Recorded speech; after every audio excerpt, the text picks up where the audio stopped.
Bonjour à tous, bienvenue dans cette vidéo où on va parler de science-fiction, un genre qu'on aime beaucoup à la médiathèque, qui offre un beau potentiel littéraire, mais qui est assez peu emprunté. Peut-être par méconnaissance ou par peur de ne pas avoir tous les codes, toutes les références. C'est pour ça qu'on a fait cette vidéo qui va vous présenter 5 livres différents qui sont parfaits pour découvrir le genre.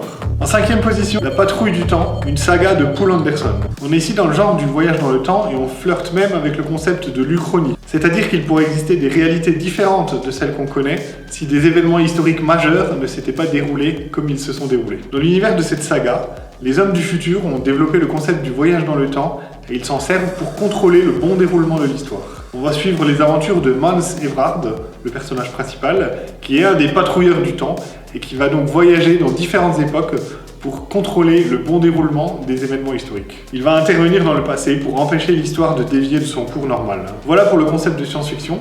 Pour tout le reste, on est dans des histoires d'aventure dans un univers très historique. Et finalement, on sent que même si l'auteur s'intéresse beaucoup à la science-fiction, c'est aussi tout l'aspect récit historique, roman historique qui va l'intéresser, qui va le passionner.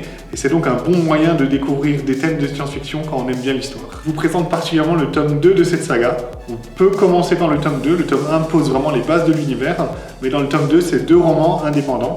Le premier va se dérouler dans le Liban de l'Antiquité, et on va découvrir tout cet univers-là. Et le deuxième va mélanger la réalité avec la mythologie nordique. Dans ces deux histoires, on a des récits assez développés, assez complexes, qui mélangent beaucoup le réalisme historique avec quelques petits éléments de science-fiction, mais aussi quelques éléments mythologiques. Et tout ça au rythme d'un roman d'aventure. Donc notre personnage principal, il va vivre plein de péripéties, on ne s'ennuie jamais dans ces récits-là. De l'aventure, mais de l'aventure quand même avec beaucoup de fond. Il y a un côté très humain dans ces histoires et presque mélancolique. On va vraiment s'attacher au destin de personnages historiques, mais aussi du personnage du peuple, et on va découvrir leur vie dans ces récits-là. Une des qualités de cette saga, c'est vraiment l'écriture de Poul Anderson. Une écriture pas trop littéraire, plutôt facile à lire, qui laisse la part belle à l'action, mais aussi qui s'intéresse beaucoup à l'histoire. Il parvient en quelques lignes seulement à restituer l'ambiance d'une époque et à dresser le portrait de personnages haut en couleur. Et pour finir, c'est pourquoi j'aime vraiment beaucoup cette saga et pourquoi je vous la conseille, c'est parce qu'elle parvient d'une manière assez inédite à mélanger le roman d'aventure, la mythologie, les éléments historiques et les éléments de science-fiction. Je recommande vraiment tous les livres de Poul Anderson et plus particulièrement la saga du Patrouilleur du Temps. En numéro 4, La Nuit des Temps de Barjavel. On va suivre l'histoire de scientifiques lors d'une expédition au-delà du cercle polaire, vont découvrir, enfouis très profondément sous la glace, une ancienne civilisation. Dans les vestiges de cette civilisation, ils vont découvrir le corps cryogénisé de 2 personnes. On est vraiment sur une grande épopée qui mêle le passé et le futur à travers le destin de 2 personnages clés. En plus de la science-fiction, c'est surtout une histoire d'amour à Roméo et Juliette, une histoire d'amour très humaine qui est capable de toucher n'importe quel lecteur. C'est aussi un roman qui est très riche en thématiques universelles qui vont vraiment toucher tout le monde. C'est un roman qui va beaucoup parler de civilisation et d'humanité. Donc ce que l'homme est capable de construire, de créer de beau, mais aussi de moins beau. On va parler de la guerre, de la politique, de la nécessité de se révolter, de mener des révolutions face à l'injustice. Des thèmes vraiment universels. Un grand classique et une excellente porte d'entrée pour découvrir que la science-fiction, c'est pas que des batailles dans l'espace, c'est aussi quelque chose de beaucoup plus humaniste, de beaucoup plus intemporel. Prenez Barjavel, La Nuit des Temps. En numéro 3, j'ai mis Stalker de Arkady et Boris Strugatsky. C'est un livre qui est paru originellement en 1972 en Union soviétique. Les frères Strugatsky sont considérés comme vraiment les auteurs les plus influents de la science-fiction soviétique. Ça parle de visiteurs qui sont venus sur Terre, peut-être des extraterrestres, on ignore vraiment d'où ils viennent.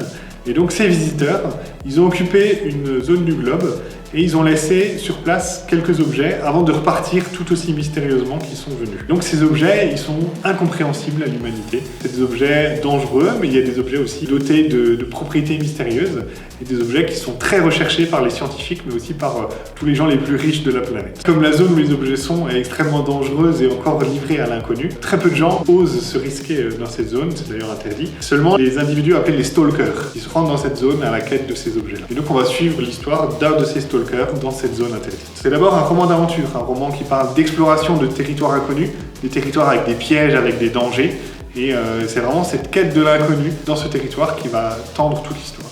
Mais il y a aussi, au travers des différents personnages du roman, toute une quête philosophique, voire même mystique.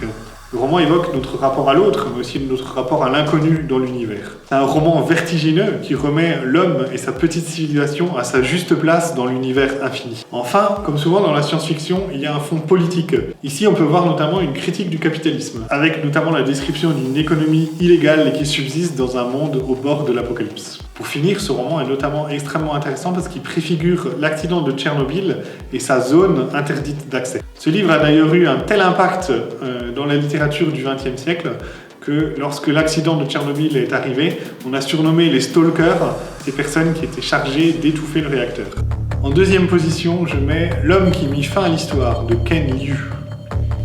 On va à nouveau parler de voyage dans le temps dans ce livre, plus exactement même d'un procédé pour observer le temps, le passé, sans pouvoir intervenir. Dans le roman, ce procédé a été mis au point par deux scientifiques dans le but de lever le voile sur certaines périodes sombres de l'histoire et de rétablir la vérité historique. Ils décident de le tester pour la première fois sur la période de la Seconde Guerre mondiale au Japon et notamment plus précisément sur l'unité 731. Une sorte de camp de concentration mis en place par les Japonais pour faire des expériences médicales sur les prisonniers chinois. Il faut savoir que Ken Liu, c'est vraiment une des nouvelles voix de la science-fiction mondiale, un auteur qui est passionnant à suivre et je vous recommande chaudement n'importe lequel de ses livres. Et je recommande également tous les livres de la collection Une heure lumière, dans lequel ce petit roman est paru. C'est une collection de romans très courts, de novellas, aux éditions Le Bélial, et c'est toujours de la SF, toujours des choses hyper intéressantes, nouvelles et dynamiques. Ce récit en particulier, il est vraiment exemplaire en tout point.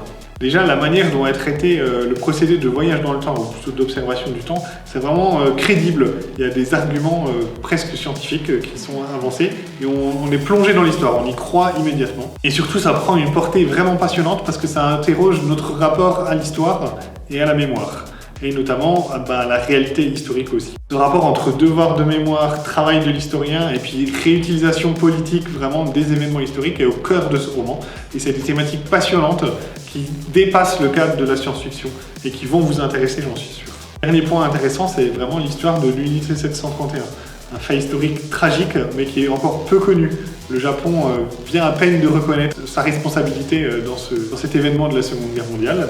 Et ce livre, modestement, se permet de lever un peu le voile sur ce fait historique. En numéro 1, je mets Blade Runner de Philip K. Dick. Parce que quoi de mieux pour découvrir la science-fiction que de commencer par un classique indémodable. Philip K. Dick est un des plus grands auteurs de science-fiction. Blade Runner est un de ses romans les plus emblématiques, mais aussi l'un des plus faciles d'accès. Donc c'est vraiment très bien pour commencer à découvrir son univers de lire Blade Runner. L'histoire se déroule dans un futur post-apocalyptique. La Terre a été dévastée par les guerres nucléaires, les animaux n'existent presque plus et les humains se concentrent dans des villes immenses et inhumaines. Dans cet univers, l'humanité exploite des androïdes qu'ils ont créés pour les tâches les plus ingrates et les tâches les plus difficiles. Le roman débute alors que 6 androïdes parmi les plus perfectionnés se sont échappés. Il faut donc les retrouver et on engage une sorte de chasseur de primes, une sorte de détective qui va être chargé de retrouver ces 6 androïdes. C'est vraiment un roman qui se lit facilement, même si on n'est pas habitué à la science-fiction. Les différents concepts de science-fiction passent très bien. Ils sont bien emmenés dans un récit qui est un récit presque policier. Parce que voilà, on a un détective, on a une enquête, il s'agit de retrouver des androïdes disparus. Donc c'est vraiment cet aspect policier qui va nous tenir en haleine et il va vous permettre de découvrir vraiment un univers de science-fiction assez facilement. L'histoire est pleine de rebondissements, on ne s'ennuie pas. Mais petit à petit, l'univers et les concepts de science-fiction vont vous amener à réfléchir notamment à la condition humaine et à l'empathie, qui sont des thématiques vraiment centrales dans ce livre-là. En effet, dans ce roman, les androïdes sont des humains artificiels, tellement perfectionnés qu'il est devenu impossible de les différencier des vrais humains. Notre détective va utiliser un test pour différencier les androïdes des humains, un test fondé sur l'empathie. Les vrais humains sont capables d'empathie, les humains artificiels ne sont pas capables d'éprouver quelque chose dans ce roman-là. À moins que, c'est là qu'est le nœud du roman. Les androïdes commencent à éprouver des émotions. Ce livre introduit vraiment l'idée que si on base la définition de l'humanité sur la capacité d'éprouver des émotions, qu'en est-il de machines ou d'êtres artificiels qui sont capables d'éprouver des émotions? Sont-ils humains aussi ou pas? Sommes-nous humains? Ne doit-on pas considérer des êtres artificiels capables d'empathie comme des êtres humains? Et si on ne les considère pas comme des humains, est-ce que nous-mêmes, on est humains? Voilà un bon exemple de comment la science-fiction peut nous amener vers une réflexion quasi philosophique sur la notion d'humanité, sur le devenir de l'espèce humaine. Et ce, tout en développant des univers dépaysants et une histoire vraiment pleine de suspense. Donc voilà, avec Blade Runner, Philippe K. Dick fait vraiment un coup de maître, et c'est vraiment un roman que je vous engage tous à découvrir. Voilà donc 5 romans pour découvrir la science-fiction. Vous les avez peut-être déjà lus, si vous en voulez plus, si vous en pas plus, si vous voulez autre chose, n'hésitez pas à nous demander conseil, on en a plein d'autres à vous conseiller.